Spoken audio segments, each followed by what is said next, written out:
All right, perfect. You're back with Blockbusters, the podcast for MarketAcross, here to talk to the most interesting people behind the blockchain stories that you all consume every day. And today, I'm very, very happy to go host a very good friend of mine, Michael Amar, the chairman of Chain of Events, and for me, my host at Paris Blockchain Week next week for the seventh iteration of Paris Blockchain Week. Is that correct, Michael? Yeah, seven's ready. Wow, wow. Time flies. So I see all the, notes behind you. It's gonna be a big week next week, or maybe this week when we release this podcast. What do people expect? What are we in for this year? As you know, the market has shifted dramatically, I would say, over the last few months, but it's not something new for us. It's something that we've seen early, perhaps too early. It's why I don't have more hair than you. But we always believed that crypto will reach institutions and will be mainstream. And we were perhaps since the beginning the conference where you see the most jackets and ties. And sometimes it's been rough when it was not really the trend or topic. But I feel that this is our moment. So it's really, when I say it's a shift, to give you a staggering number, 2 years ago, we had 15 banks coming, 1 5. Last year, 90, which is better. But this year, we're Nine expecting zero. over 90. And this year, we're expecting over 250 banks, which is huge. Yeah. And 40 American banks, right? Yeah, And and that's as someone who's been part of the event for a long time and also part of the content, thank you very much. I can say that I think I did a panel 6 years ago, and there was someone there from I think it was Santander Bank, and we had this like really kind of heated like conversation about banking and is banking whatever, and then and she said and we talked about this. She said Paris Blockchain Week is one of the places where she feels that she can have these conversations and not get her head chewed off. This is 5, 6, 7 years ago. Now yeah. where we all want the banks, and I joke and say when I got into this business, I was like, oh shit, like BlackRock is so scary. And now we're like, yay, BlackRock is here. But yes, Paris Blockchain Week has been, I would say, the meeting point for both of these worlds for almost a decade now. Yeah, totally. So it's great when you have, the OGs of the industry, Eric Anziani or Yoni Assia, who sits at the same table with the JP Morgan or BlackRock, head of digital assets. And that's great because, in French we say crypto is joining la cour des grands. It's becoming mainstream, and we are this bridge between TradFi and digital assets. So the content will be heavily towards, tokenization, regulation, on-chain infrastructure for institutions. That'll be the core topics. No digital monkeys this year, huh? No digital monkeys, no NFTs. I don't think we have a single art panel. To be honest, it's all around finance. So looking at as you talked about, crypto is in a kind of interesting space where it's not the Bitcoin prices are, I would say, maybe that low. It's more of like it feels like maybe a lack of liquidity in what used to be like a lot of the crypto core things, a lot of the protocols, a lot of things like that. And again, it might be just the industry moving upstream, but with that, and I think it's no secret, the crypto event scene is also kind of, I would say, being changed as we speak. Token 2049 was supposed to happen in Dubai in a few weeks, was canceled. I'm sure that the political situation was a main concern, but I'm sure there's also other concerns. We're seeing a lot of I think there's a huge fragmentation. There were just like all these events, and ETH events became just normal events, and then regional events just became like normal events. So how do you look at the whole crypto event space from someone who's been doing events before crypto and has been running one of the largest events in the world in crypto for the past 8 years? Are we really at an end of an era, or is it just market sentiment? No, I think, we have a good pulse of the industry, right? Our database is huge. We talk to, I think, all the crypto companies in the space all over the world. And I can tell you that definitely the only focus now, and 90% of the energy in crypto is around finance, right? At large, right? From DeFi to RWA, but this is finance, right? And the conference that are trying to do something else don't exist anymore already. It took less than a year to be out of the market, or they're struggling, or they're trying to do, okay, we'll do some of this and some of that, but it's very difficult. So, I think it's not only specific events, it's this whole concept of like the crypto tour. Like, you meet people, they're like, oh, are you going to be in Paris? All right, I see you in Dubai next week. All right, are going to see you in Vegas. And there's yeah, like, but aren't we supposed to work at some point? Like, is this whole concept of Yes. doing 12, 13, 14 conferences a year, I think is maybe something that the industry is maybe moving beyond. Yes, I think one of the reason, I'll be very honest with you, I've had some funny discussions over the years, and I'll be honest with you, when I go to others' conferences and I ask people, it also happened in my conference, and I ask people, why are you here? Who would you like to meet? And the big majority of the answers has always been, I don't know. And that has been the problem with the industry, right? Is that we were launching crazy things, crazy ideas, and trying by just the energy to create something out of it. Just by meeting someone, let's launch a partnership, let's do something, let's buy my token, I'll buy your token. But this was, ups and downs, pandemics, etc. So now with the industry maturing, I see people going only to 3, 4 major conferences in the year, and perhaps some niche events on one specific vertical, sometimes smaller events, but less of a roadshow every month. But also, you have to consider that one of the reasons of those roadshows is that the teams in crypto are very remote, are fragmented, decentralized. It's a way also for people and even teams to meet each other because they don't have a common office. Yeah, and I also think that you can start seeing that it really matters which areas and cities actually contribute to a location. So if a lot of the, I would say, ETH events is like just choosing a random location, Bogota, Bangkok could be fun, but it really is hard to, I would say, get a lot of actual like local interest in a lot of value there.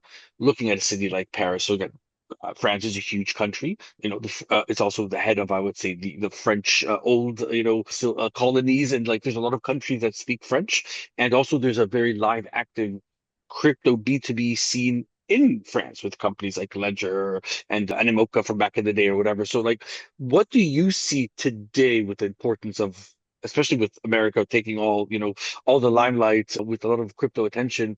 What's the importance of Paris? So, it's kind of similar of what it was when we created the conference in 2019. So France was, for once, I would say, in advance on the regulatory front. They were the first one to implement the legislation. It was called PSAN. And now they're one of the main hubs where people apply for the MiCA license. I think there's 84 companies that have a MiCA license in France, and I don't know if there are many other countries that have the same ratio. So the ecosystem is strong, as you mentioned. There's also Kiln and there's Mofo, the newcomers. So I would say there's an ecosystem. There's very good talent in engineering that helps a lot. A lot of the devs are French-based or French. Then you have the corporates who are not, no, we're actually doing POCs at scale now with Forge, with the stablecoin, for example, right? So the corporates are here. You have a mix between the developers, the corporates, money, and the talent. So, and I think now the financialization of crypto is also, Paris is still is a good place also on that angle, a good hub. So I think also the infrastructure obviously is good in France to organize conferences. I mean, there's not, I think, another location that is as classy as the Louvre, for example, for the conference, or a VIP dinner where where we will do it. So yeah, th this year the VIP dinner has moved from the Louvre to Versailles, correct? To the Chateau de Versailles, with that we privatize it all.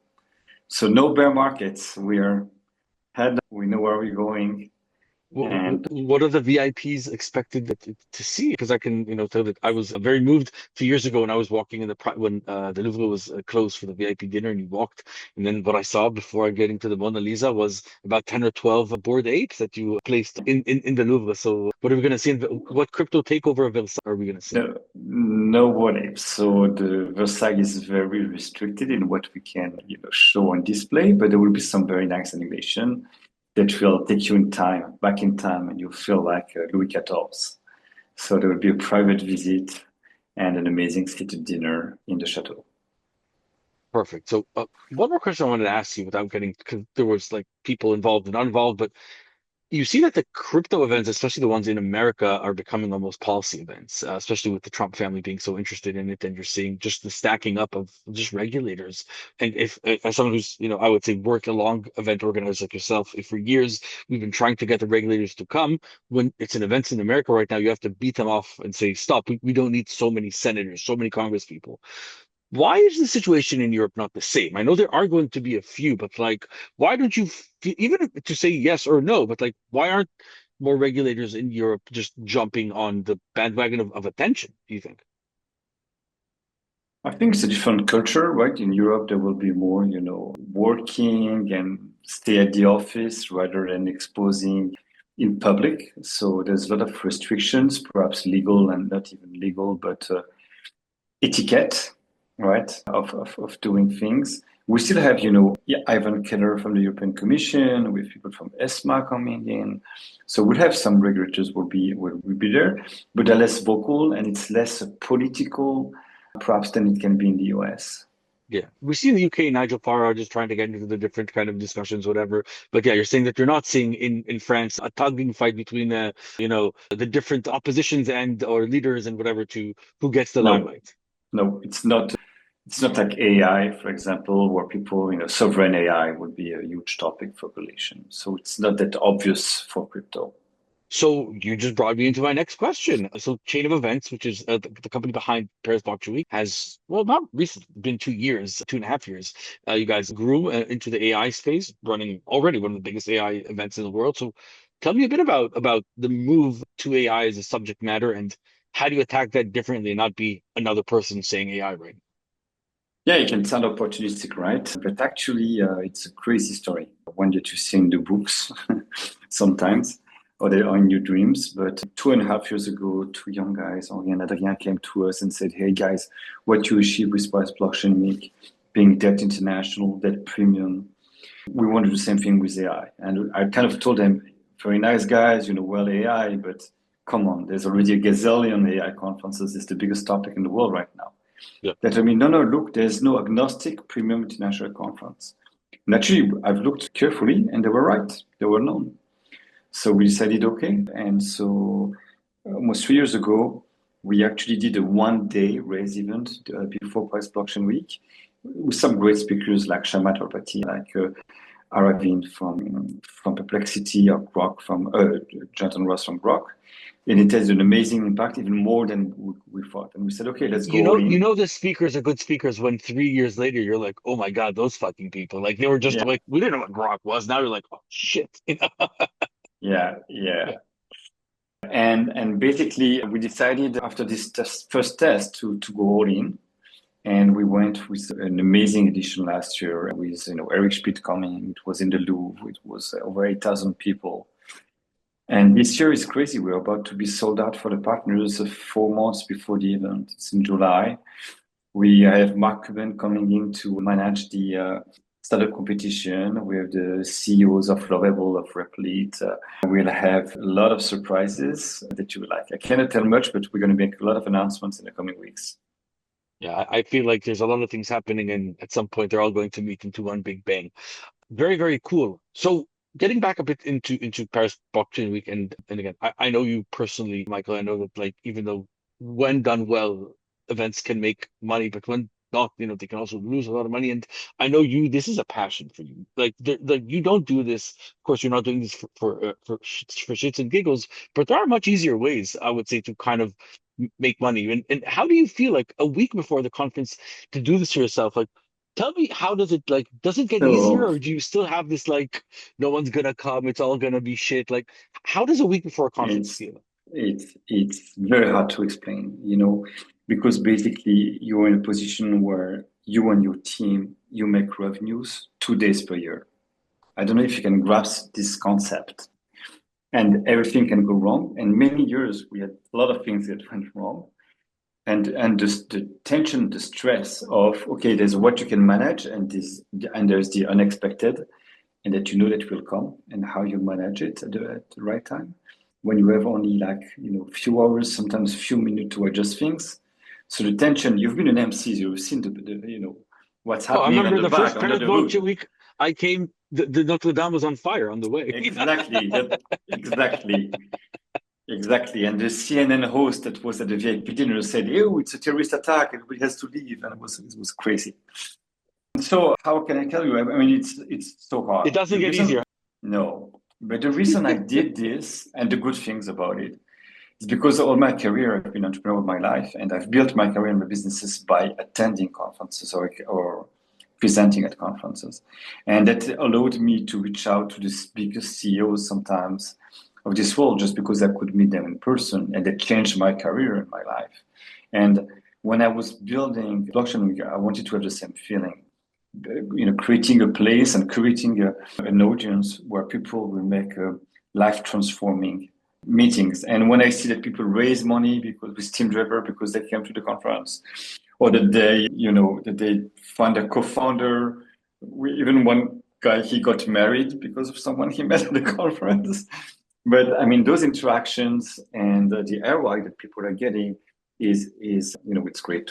It's a great feeling to have. And also the perhaps what's the most exciting for me is that I'm lucky that an hour before the biggest CEOs go on stage, I got to spend some time with them on one-on-one, and I'm learning and I'm passionate about crypto and technology, and learning with the best ones is amazing.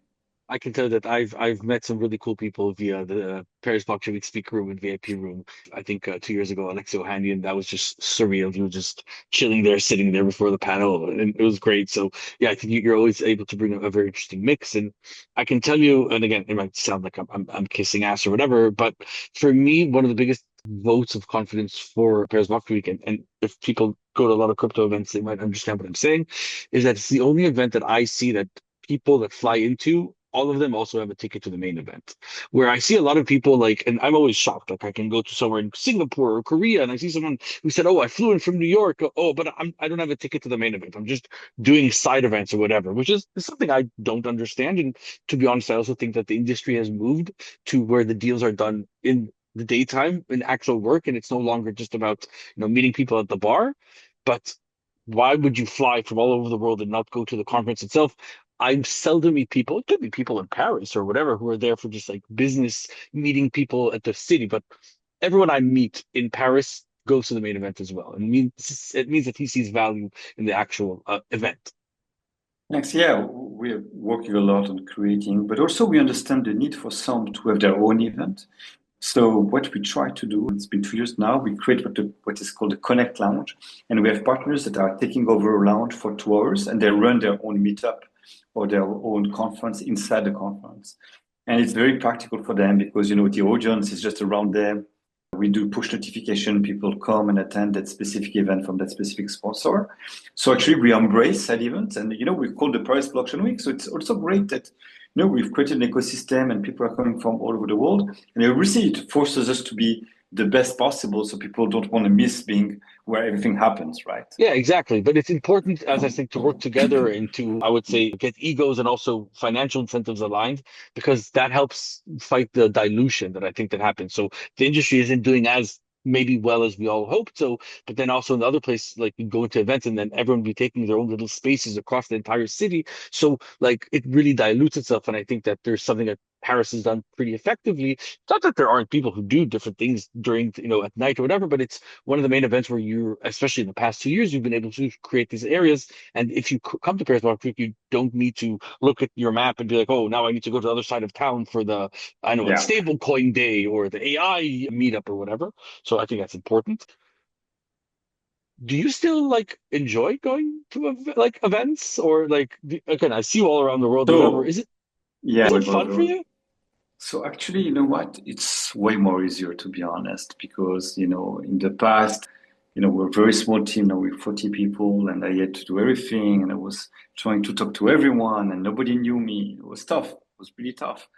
Now it's been a while, right? And I'm seeing those people for years, so it's easy for me in the sense that I go somewhere, even if I sit alone at a table, people will come to me because we know each other, we've seen each other. Price Blockchain Week is a brand that is renowned, so it's way easier for me. The exercise and the effort is, I would say, 20% of what it was even 3 or 4 years ago because of the maturity of the conference and the network. And this I enjoy. I don't think I would have the energy again to go after every booth and convince everyone to come, but having coffees and drinks and cool discussions is an easy job. At what point do you and Emmanuel know to look at an event and say it's a success or not? Is it before? Is it in the first few hours? Is it like at what point usually can you go and say, all right, this was good, or this Yeah. year not that good? So each year it's kind of the same timing. I don't know why, but our VIP area is kind of over the main conference, and we Yeah. see it. And at like between 11 a.m., 1 p.m. on day two, we realize because everybody is telling us very good feedback that we've succeeded, right? It's at that right moment and time frame that we know. Obviously, for the numbers and revenues, we know it a little bit better earlier. Yeah, I actually I think that's a very good point that you said there. I always say like the second morning on an event is you can see how good the event is because people came in and then how big did they party and how much do they actually think that they need to wake up, get up and actually do some business, Yeah. or they're like, yeah, it's okay. Yesterday I was there. I can stroll in afternoon today or whatever. So that's a very interesting break point, I guess. That's 10 But a.m. don't ish. miss, don't miss at 9:20 Adam back on day two on stage, Wow, for man. example. Very big name. All right, perfect. So we're kind of getting into the later part of the podcast. For the people who, have maybe are still sitting on the fence and saying, you know what, maybe I should kind of go or not go. Give me something good that we can kind of, I would say, edit and put online. Like why should someone come to Paris Boxing Week if they haven't yet booked that ticket just yet? Really to make business. We're not here for tourism or education, yes, a bit but with the mindset of doing something, right? Very focused on ROI. So if you're here to find a partner to raise fund, to establish a new venture, to find partners, distribution, to hire someone that is high level, we're the right place. We really are gathering the best people in crypto and traditional finance now. As I mentioned, the number of banks is staggering. So we really this bridge and it's taking form this year. I think there's no other conference that was legit, or that is legit in doing it. And we're doing it at scale, which is not easy, right? It's easy to fill a room with 200 good people, but 8,000 is way more difficult.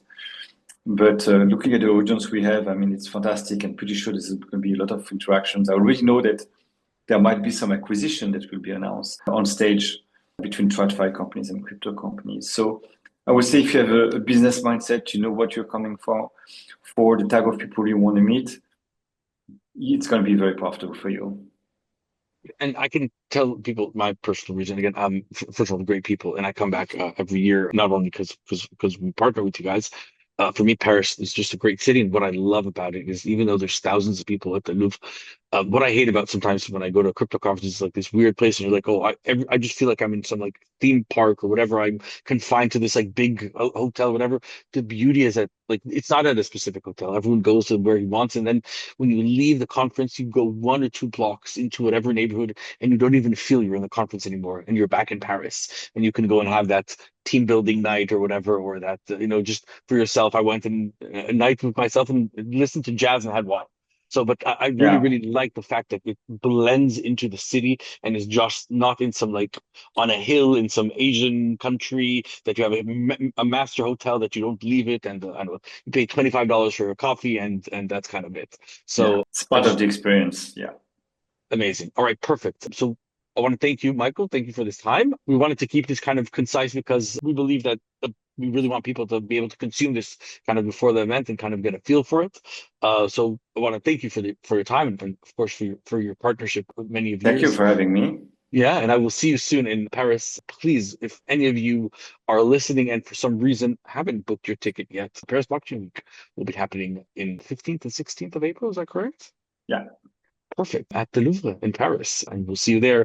And I think we have some promo codes with MarketAcross. So check out our socials and you can get a discount. All right. Perfect. This is another Bye. episode of Blockbusters. Thank you, Michael Amar. Bye bye. Thank you. Bye.